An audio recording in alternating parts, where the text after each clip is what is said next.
Hello, and welcome to the Love Your Work Life podcast. I'm your host, Elissa Shuck. Whether you're going for that next promotion, looking for a job, or making a career pivot, I'll teach you how to navigate it all so you can have the career you want.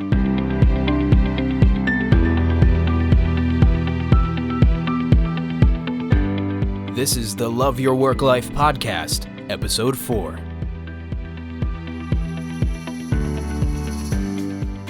We have a lot of books on our bookshelves.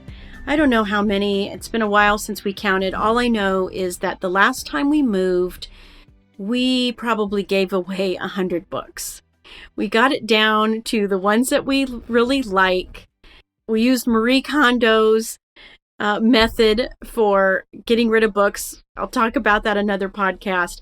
But what I've noticed about the books that I gravitate to is they're all about uncovering your potential, leadership development, overcoming creative blocks, marketing, those kind of books. So it doesn't really surprise me that after filling my brain with that kind of content over the years, that I would become a career coach, because I do believe that everybody has potential. And as I was looking at my bookshelf the other day, it's really amazing how many of the books I have really correlate to job searching and elevating your career, even though the topics of those books don't address those subjects directly. So today I want to talk to you about one of those books in particular.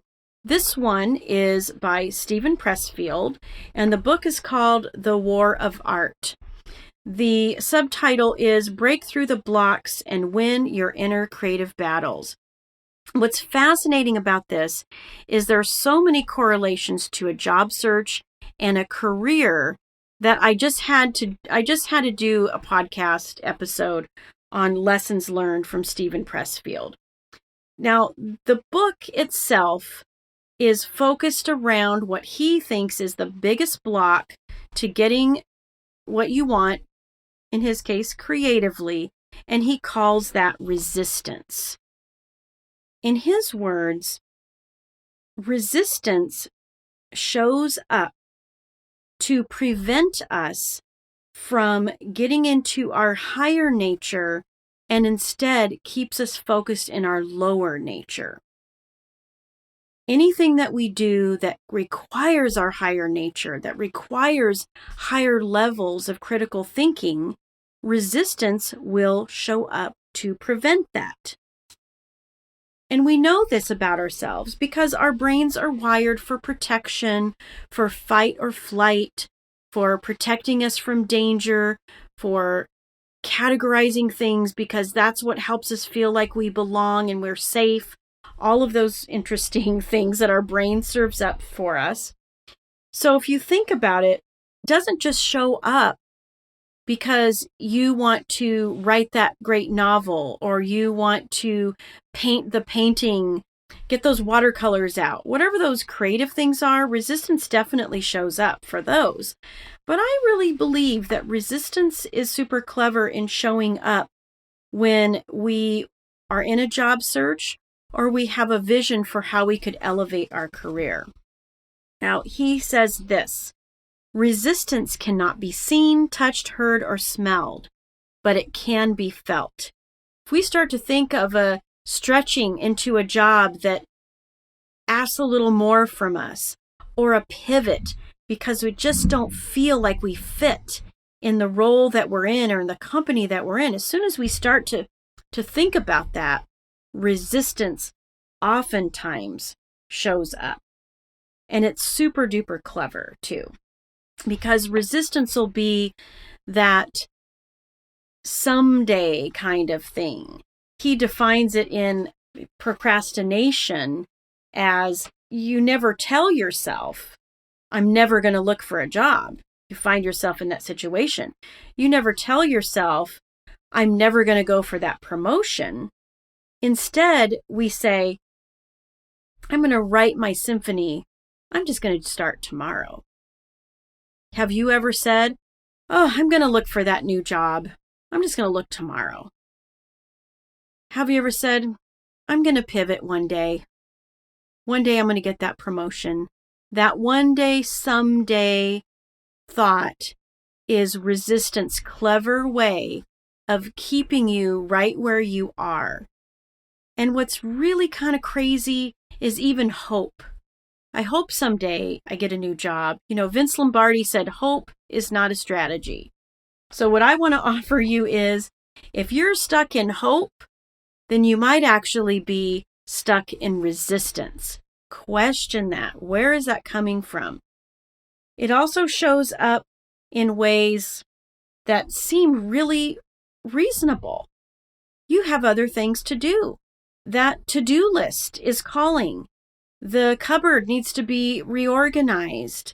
The new home office needs to be set up.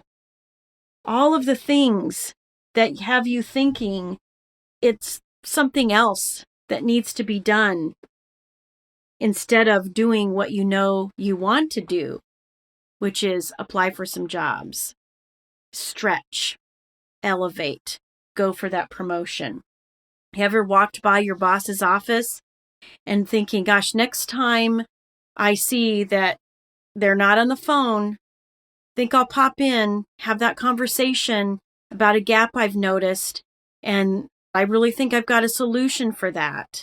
And you see that they're available, but you're still thinking it's not the right time.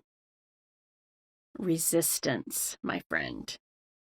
Now, another interesting thing that Stephen says about resistance and how we can find a way to combat it is to remember that we're actually pros.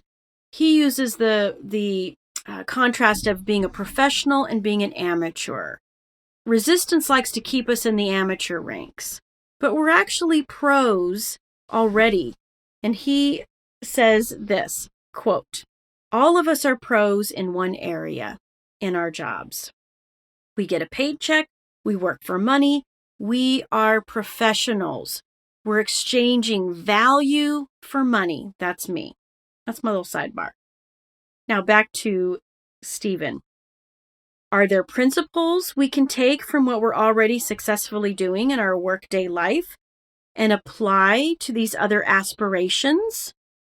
What exactly are the qualities that define us as professionals? He says, number one, we show up every day.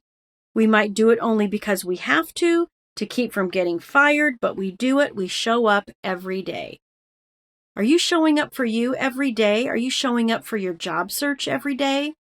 How about showing up for what you really want to take your career to that next level?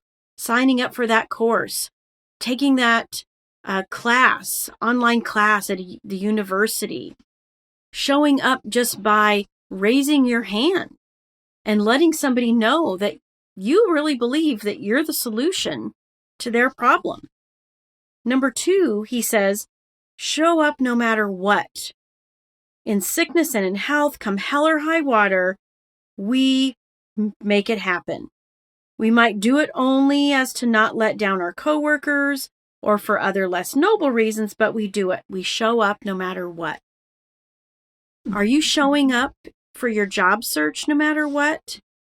Are you, as one of the things I have on my bulletin board, do you keep going even when fill in the blank?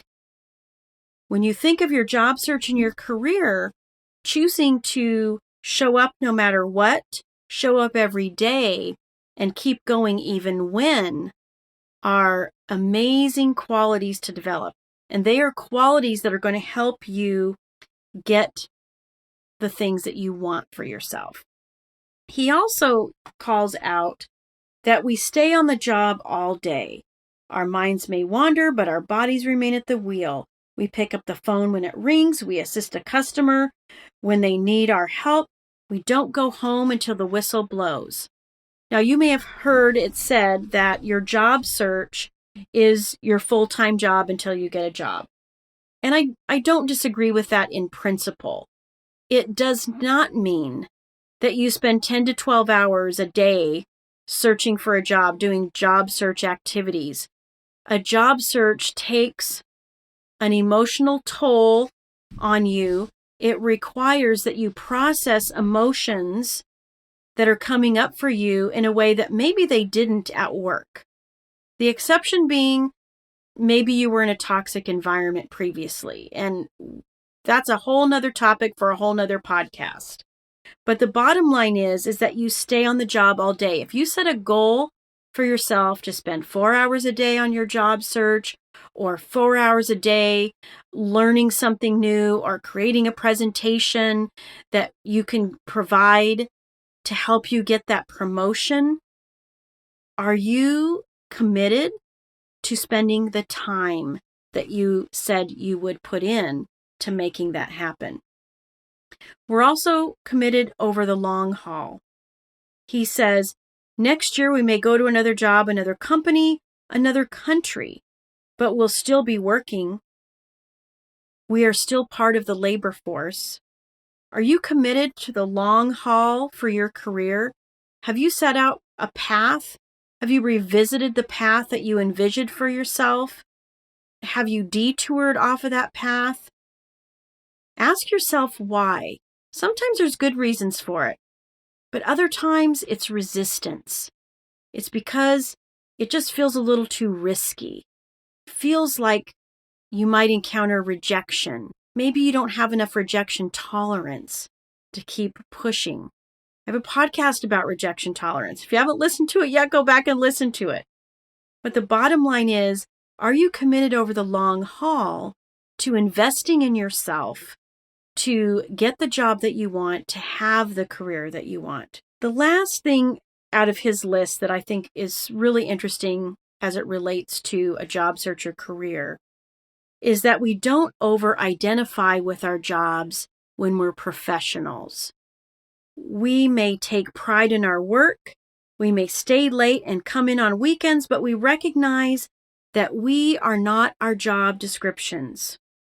The amateur, on the other hand, the one that resistance wants us to believe, the identity resistance wants us to have, is that our job is everything.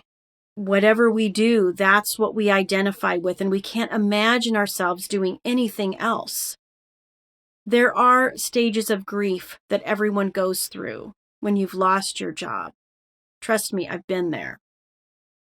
But it's much easier to process that if you're not over-identifying with it, if you are detached from your job description and know that you have value far beyond that job description, and that you're worth it, that you're worth pursuing what you want to pursue in your career.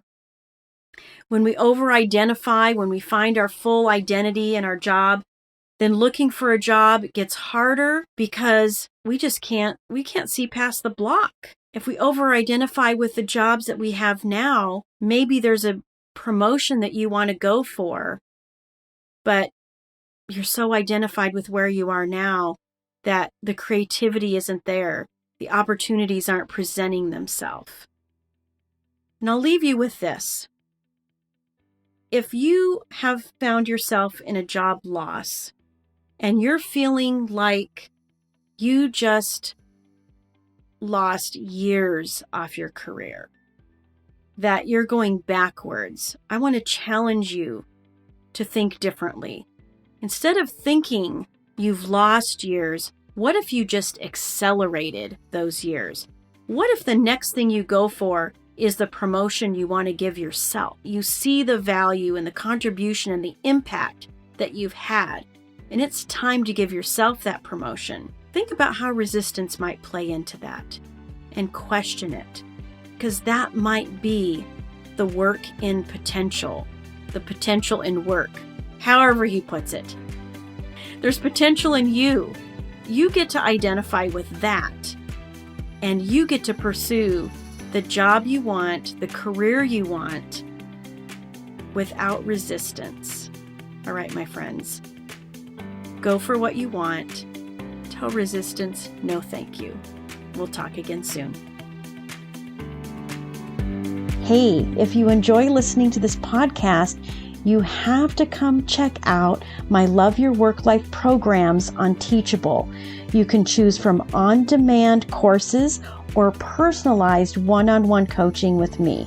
We take all of this material and apply it so that you can live it and create the career you want. Because when you love your work life, all the other parts of life get better too. So go to Love Your Work Life Teachable as search terms, or love-your-work-life.teachable.com. I will see you there.